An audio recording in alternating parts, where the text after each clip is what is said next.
Chinese warship 629, Chinese warship 629. This is Philippine Navy warships 16. You are entering in our exercise area.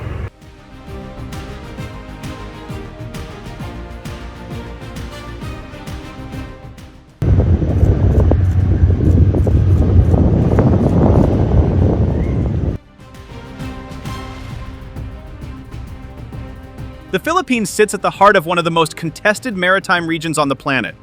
Comprising 7,641 islands and straddling critical sea lanes linking the South China Sea to the broader Western Pacific, the country's geography has always been both its greatest asset and its deepest vulnerability.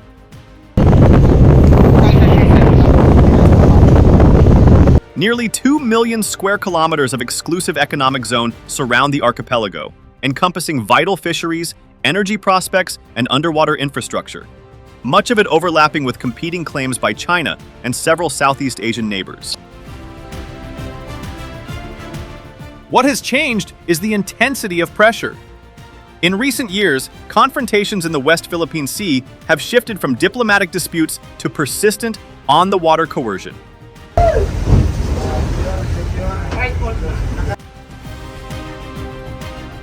Coast Guard blockades, water cannon attacks, ramming incidents, and the steady normalization of foreign presence inside areas Manila considers sovereign. These encounters have made clear that traditional, centralized defense concepts, built around defending territory as if it were contiguous land, are ill-suited for a fragmented maritime nation facing a gray zone challenge at sea. It is against this backdrop that Manila has articulated an archipelagic defense strategy. Rather than attempting to mirror the force structures of continental powers, the ADS rethinks defense through the logic of geography. Islands as defensive nodes, sea space as maneuver terrain, and maritime awareness as the foundation of deterrence.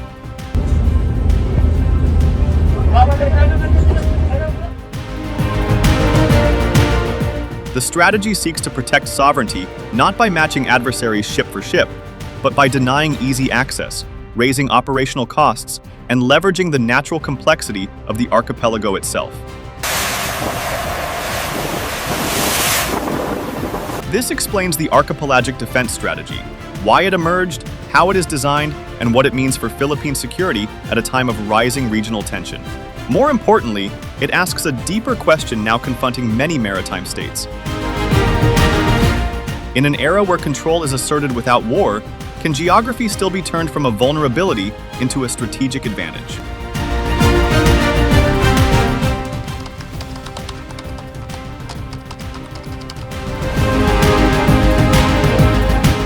The archipelagic defense strategy represents a fundamental shift in how the Philippines conceptualizes national defense, moving away from a historically land-centric posture toward a framework centered on maritime security and deterrence. For decades, Philippine defense planning was shaped primarily by internal security challenges and the protection of major population centers on land. The ADS departs from this legacy by starting from geography rather than tradition.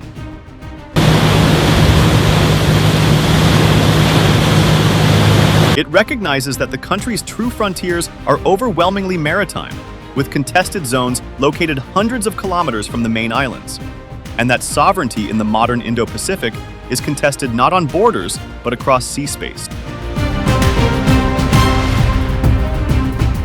Under the ADS, defense priorities are reoriented toward protecting sea lines of communication, securing islands and maritime features, and safeguarding the Philippines' exclusive economic zone and sovereign rights.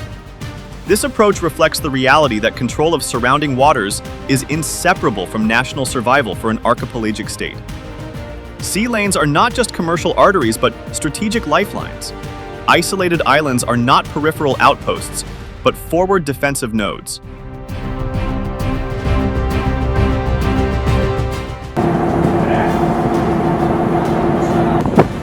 And the EEZ is not abstract legal space, but a zone of food security, energy potential, and strategic depth.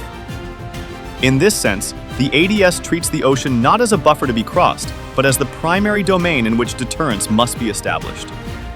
With the fluid security situation in our region, it is imperative that the Armed Forces of the Philippines, and of course the Navy, is substantially equipped, trained, and always on alert to respond to any and all exigencies that may confront our nation. Crucially, the Archipelagic defense strategy is anchored not only in military logic, but in law. Its foundations rest on the Philippines' domestic constitutional mandate to protect territorial integrity, which explicitly includes maritime domains. This is reinforced by the Archipelagic Doctrine, which affirms Philippine sovereignty over the waters connecting and surrounding its islands, treating the archipelago as a single, coherent political and geographic unit, rather than a collection of disconnected landmasses.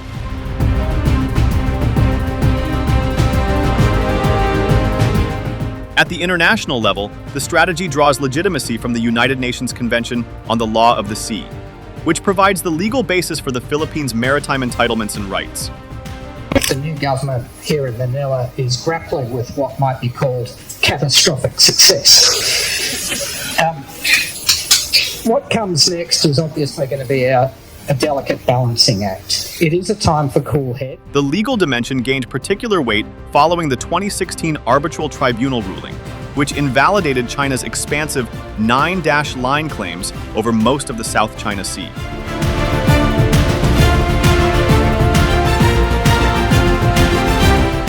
While enforcement of the ruling remains contested, it provides Manila with a powerful normative foundation for resisting coercion and framing disputes within a rules-based order.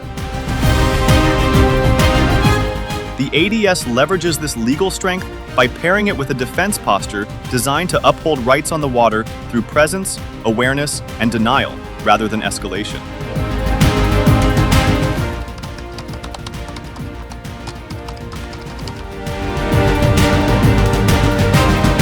The urgency behind the archipelagic defense strategy is inseparable from the China factor and the accelerating pattern of coercion in the South China Sea.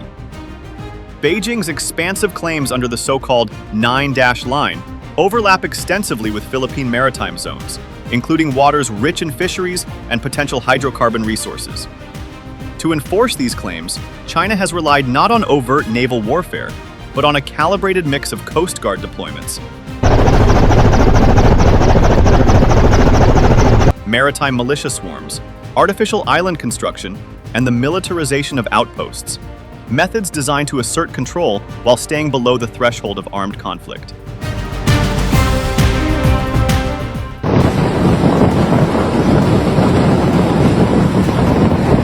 Recent incidents highlight how this pressure has intensified. In December 2025, the Philippine Coast Guard reported that Chinese vessels used high-pressure water cannons and deliberately cut anchor lines of Filipino fishing boats near Sabina Shoal, injuring 3 fishermen and damaging 2 vessels.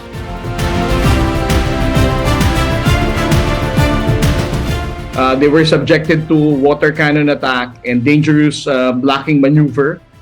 This was done by China Coast Guard 21559 and 21562. Manila condemned the actions as dangerous, unlawful, and in violation of basic maritime safety norms. But the episode showed a sobering reality. Coercion at sea has become persistent, physical, and normalized.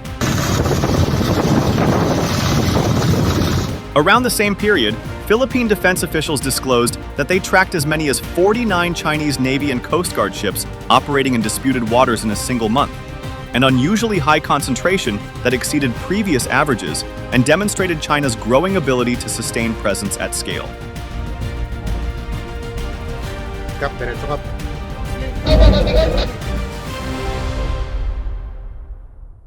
These developments expose the Philippines' structural vulnerabilities as a maritime state. Geography is both a blessing and a constraint. Long coastlines, thousands of islands, and vast sea space complicate surveillance, coordination, and rapid response. Defense resources further compound the challenge.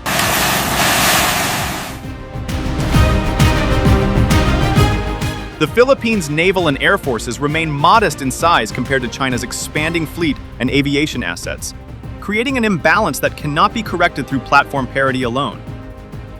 Even more critical are capability gaps, persistent shortfalls in maritime domain awareness, limited long-range fires, and logistics constraints that reduce Manila's ability to enforce sovereignty independently across distant waters.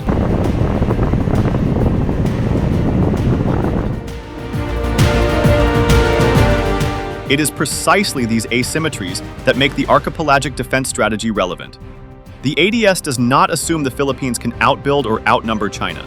Instead, it accepts the imbalance and seeks to manage it.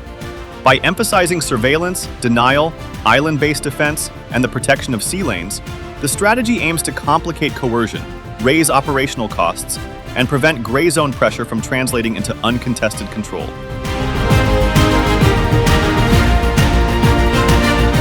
In this context, the China factor is not merely a backdrop. It is the defining condition that has forced Manila to rethink defense through the logic of geography, resilience, and sustained maritime presence, rather than traditional notions of dominance.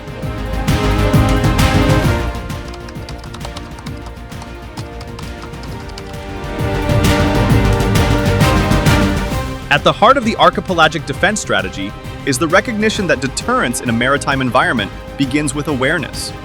Maritime domain awareness is therefore the foundational pillar of ADS, aimed at ensuring the Philippines can see, understand, and respond to activity across its vast surrounding seas before situations escalate into crises. This involves expanding radar coverage, leveraging satellite-based surveillance, and integrating intelligence shared by allied partners. Maritime patrol aircraft and unmanned systems extend reach over distant waters, allowing Philippine forces to track vessels, identify patterns of behavior, and distinguish routine movement from coercive activity.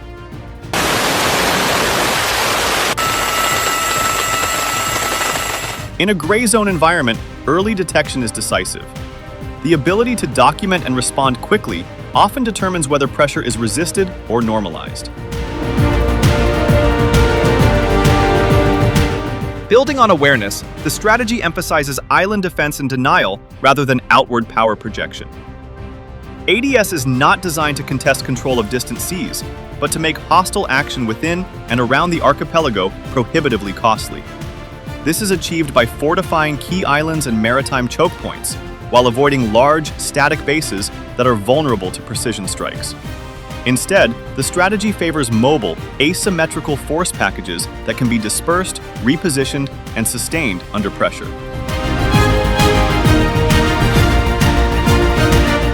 Denial capabilities, particularly coastal defense and anti-ship missile systems, form the backbone of this approach.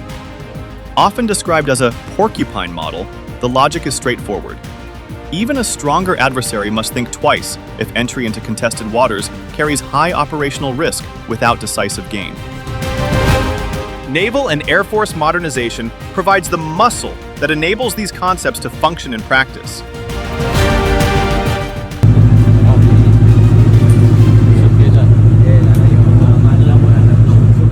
The Philippine Navy's commissioning of modern frigates under the Horizon Modernization Program has already enhanced patrol, surveillance, and deterrence capacity, while missile drills and upgraded fast attack craft strengthen rapid response and coastal defense roles. Looking ahead, plans to acquire additional patrol vessels, maritime patrol aircraft, and eventually submarines are intended to add depth and persistence, particularly in underwater and long-range surveillance. Submarines, in particular, would introduce a powerful deterrent dimension by complicating adversary planning and expanding the Philippines' strategic options without requiring surface dominance. Crucially, the archipelagic defense strategy extends beyond the military domain into a whole-of-nation and whole-of-government approach. I'm performing law enforcement duties on the jurisdictional waters of the People's Republic of China. Effective maritime defense requires coordination not only among the armed forces, but also with the Coast Guard, civilian agencies, and local governments. Coastal communities are envisioned as early observers and reporting nodes, contributing to situational awareness and resilience at the grassroots level. This integration reflects an understanding that in an archipelagic state, national defense is not confined to bases or fleets. It is distributed across geography, institutions, and society itself.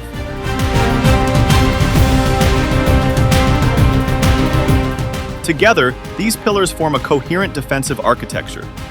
Awareness enables response, denial raises costs, modernization sustains credibility, and national integration ensures resilience.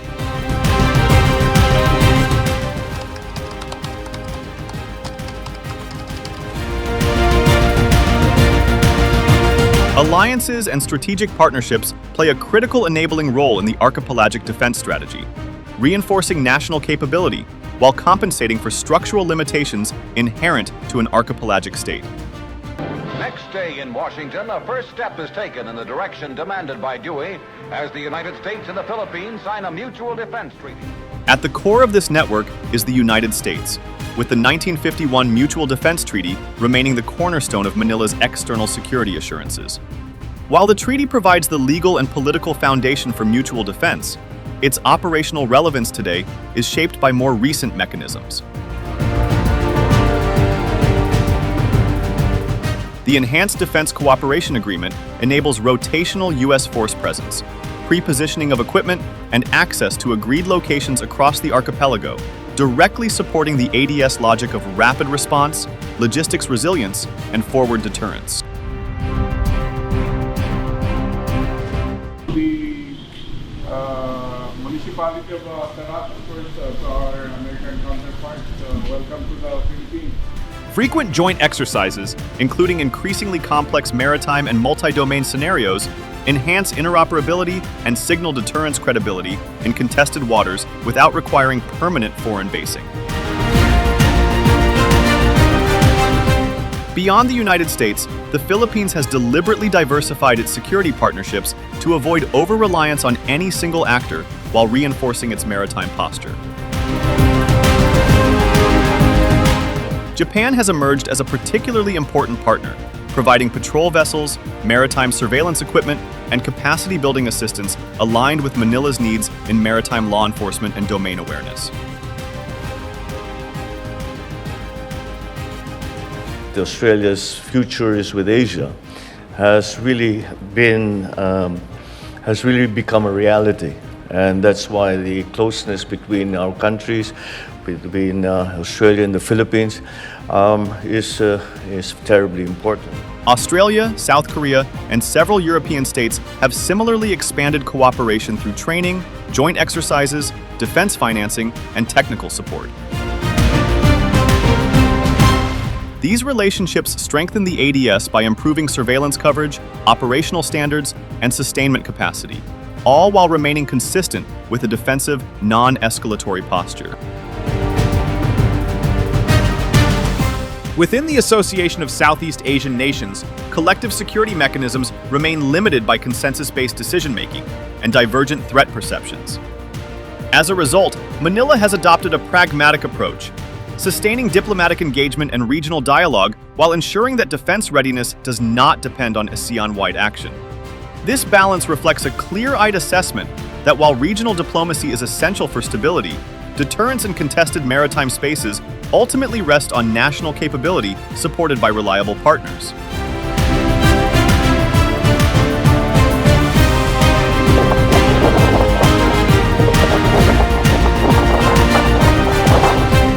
In strategic terms, alliances under the archipelagic defense strategy are force multipliers rather than substitutes.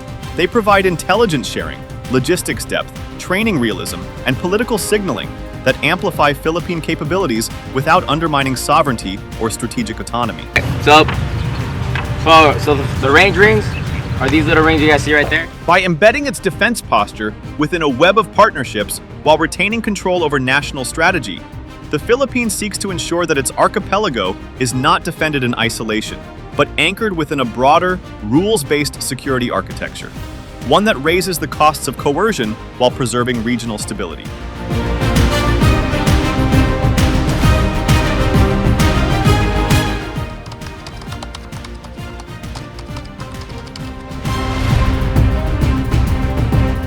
Despite the progress embodied in the archipelagic defense strategy, its implementation is constrained by structural, political, and strategic limitations that Manila must carefully manage. Budgetary pressure remains the most immediate challenge. While recent defense allocations, including notable increases in the 2025 budget aimed at naval and maritime modernization, signal growing political recognition of external threats, defense spending continues to compete with pressing domestic priorities such as social services, infrastructure, and economic development. For an archipelagic state with vast maritime responsibilities, sustaining long-term investment in ships, aircraft, sensors, and personnel places persistent strain on limited fiscal space. Capability gaps further complicate execution. Building maritime awareness and denial forces is not solely a matter of acquiring platforms. It requires resilient logistics networks, trained personnel, maintenance capacity, and sustained operational readiness across dispersed islands. These enablers are often less visible than ships or missiles, yet they determine whether strategy translates into real deterrence. Without consistent investment in human capital, sustainment, and command and control integration, the risk is that capabilities remain uneven or episodic rather than persistent. There is also an inherent escalation dilemma. Strengthening defenses under the ADS is designed to deter coercion, not provoke confrontation. But in a tense maritime environment, even defensive measures can be misinterpreted.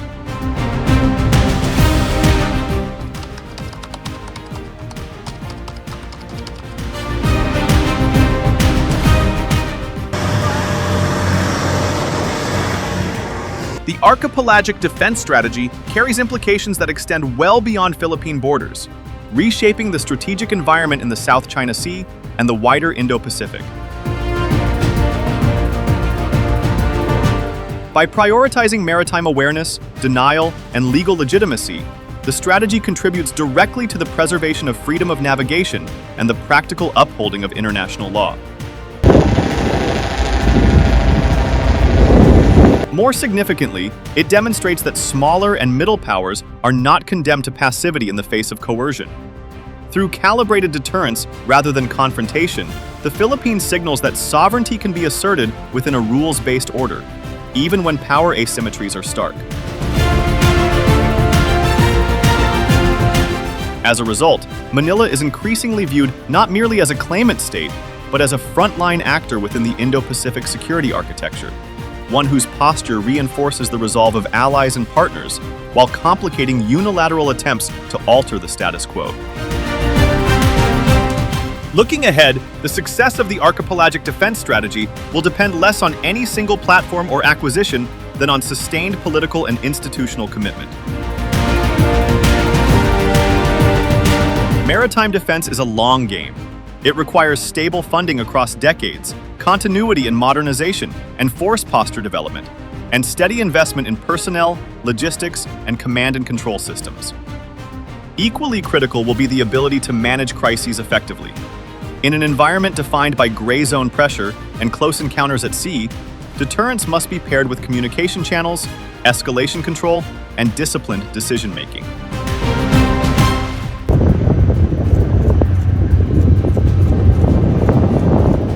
Under ADS, the Philippines is not seeking dominance, but manageability, an approach that aims to deter coercion while preventing competition from tipping into conflict. Ultimately, the archipelagic defense strategy reflects a strategic truth shaped by geography. For a nation defined by the sea, defense cannot be conceived from the mainland outward. It must be built within and across the maritime domain itself. 629. This is Philippine Navy Warship 16.